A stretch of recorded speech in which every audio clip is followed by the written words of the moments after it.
just to say when you have, Chad and Forrest kind of speaking to you on set and it's time for your line, you don't want to be the one, be the weak link on it. And at the same time, Angela Bassett's to the left. And Hi, and welcome to Kelly, where we talk about life, your life and my life, and through Kelly we hope to inspire. I have Stanley Aughtry on the show today, and Stanley was actually in Black Panthers, and he's got a unique story about that. He's also an actor. Preneur. I love that. That is great. So let's start off with Black Panthers, and then we're gonna talk about being an actor-preneur, because that is such a beautiful, beautiful word, and I want to get into it. So how did you end up in Black Panthers? What was your part? Okay. Well, my part in Black Panther is Shambe. I'm the Merchant Tribe warrior in the film. And actually, this particular film, I didn't naturally audition for it. Okay. It was a circumstance in where I was able to try to help some more industry friends try to get into the film. But by going through the process, I ended up in the film as well. Look at that. Yeah. It comes back to you. Yeah, it does. Yeah, it definitely does. So you said that before you shot Black Panthers, you were actually injured. Yes. It's a funny thing. We did actually start Black Panther in December doing some green screen testing. And come December, right on Christmas Day, I actually suffered a back injury. And luckily we was on break. This is of 2016? Mm-hmm. Okay. Yep, we was taking a break from filming for the holidays. And I actually didn't know if much was going to be needed from me at that point, but I knew I was debilitated basically. Couldn't move probably until about March. Wow. But the phone didn't ring, no emails. You didn't tell them? You're like, I'm not going to tell them. I just kept trying to get better and healthier. And lo and behold, when it was actually time to go back on set, my body was prepared. Look at you. Yeah, so there was a lot of blessings in between that and even after that made everything come together. Wow. Yeah. That's when you know there's something greater than yourself. Exactly. And that's when you also know that you're on the path that you're supposed to. When doors start opening for you naturally, they don't always open to everybody on the path that they want to go on, but when you're on the path you're supposed to be on, the doors, it may be, they may not open as fast as you want to, but they'll open as they need to open. That's right. You just need to be prepared when it happens. Yes. And so that's the thing, is just making sure that, like you said, you don't know always when that door is going to open, but when it is, be prepared for the opportunity, be prepared for the shot. So you ended up on set with? I ended up on set with Chadwick Boseman, of course, playing T'Challa, Forrest Whitaker, pretty much the whole cast was there. Was it intimidating?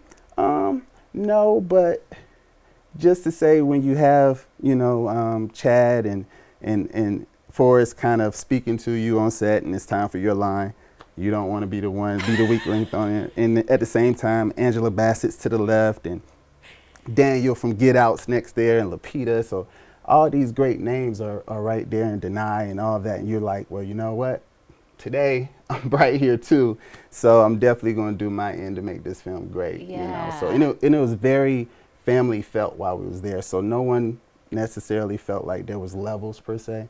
We were all there together to make a great product come true, and everybody played their parts. So it definitely came together well. I've heard so many actors say that even their first time being on set with very well-known actors, that the actors treated them as they were players. Yeah. And that, oh man, that's so important, because if you go into a setting and you feel degraded from the moment you get there, you're not going to be able to rise up to the place that you need to rise up. So, we all need to keep that in mind and do that for upcoming actors. So Black Panthers comes out on February 16th. Yes, February 16th. Of course, you can get there on the 15th, that Thursday, to check it out.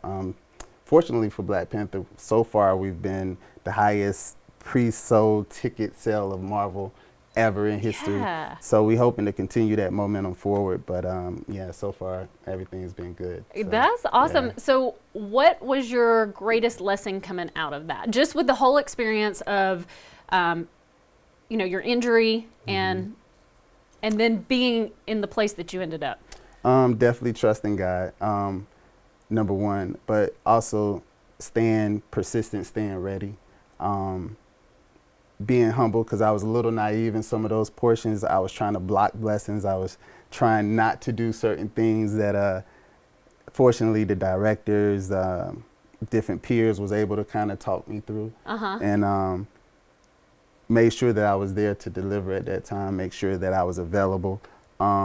And fortunately, along the way, like, everything actually panned out better than I could have imagined. So just staying through the process, being diligent through the fire, not giving up, and being prepared, being ready. So, yeah. So let's talk about being an actorpreneur. What does that mean? So actorpreneur is definitely something that the community is starting to embrace. And it's mainly an idea of being able to say, if you want to come into the industry and do work, which is fine, because we all have different passions of artwork that we can do. But with that, you don't necessarily have to come in struggling. You know, in the past, you hear stories of different folks having to sleep in cars before they got their big break, or actually going broke or being homeless before they actually get a chance to be on set and do some things. But now we're seeing more people being able to be successful in different careers, Wall Street, investing, all of those different things before actually coming in and showing their artistry. So, and you have another career. Oh, definitely. You're an engineer. Yes, I'm an engineer. I also have some entrepreneurial businesses that I have, and I also have some investment clubs and teams that I'm a part of. So coming into this situation is great, but at the same time, you're not dependent on one income stream or another. You're able to really give your heartfelt energy into it, because that's what you're doing. You're sharing your time, splitting that up a little bit, but at the same time, it's not all or nothing. Right. You know. So yeah, and so very, very important, because for kids, I specialize in training kids. I train adults too, but mainly kids. And kids are very blessed because they have their parents that support them. But as adults, we only have us. So we have to maintain some sort of living to get to where, and unfortunately, anybody that's been in the industry, we know that we don't get paid when we start. Right. So I have for you Mr. Goodbar. My favorite. This is my favorite candy bar right here. I just thought that was brilliant. Nobody's asked for a Mr. Goodbar. This is like a commercial right now. You know that, right? So, yes, I need a candy sponsor. That is to remind you that you are a Mr. Goodbar. Thank you. And you're a vessel in life. And people that I pick to be on the show, I want to see that they want to permeate good things into the environment. That's so important to me, because I feel like if we don't get to the place where we get our energy stirring in a positive, good way, we're just entering into a worse and worse environment. And I do feel like that we can change our environment. Yes, definitely. And definitely. I mean, if we don't do it, who will, right? Exactly. Exactly. Yeah. So if you have some advice for somebody who's, well, an actorpreneur, what do you got? My advice would be just kind of remember some of the lessons that we learned as kids. I always say when you're in elementary school, high school, junior high school, you're encouraged to try to be great at everything, be well-rounded. But at the same time, it's one of those situations in where when you're older, they try to put you in one lane and have you focus on a certain study or science. But at the end of the day, you still have pretty much all of those skill sets available. So I would say to anyone out there, like, make sure that you stay diligent in all the skill sets that you feel like you're strong at. Keep working at them. Don't give up on one thing or the other.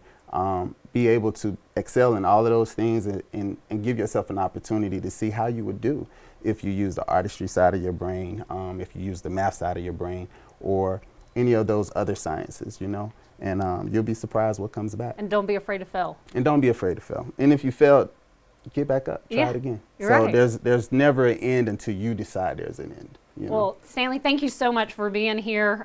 You're a delight. It's so nice to meet you. Appreciate it. And I can't wait to see Black Panthers February the 16th. So we hope this segment inspired and educated you. If you have any questions for Stanley, our guests want you to be a part. You are a part of the show, and we want you to come on. We want you to ask questions. We want you to engage with our guests. We want to have our guests back time and time again, and we want you to be part of it. Thank you.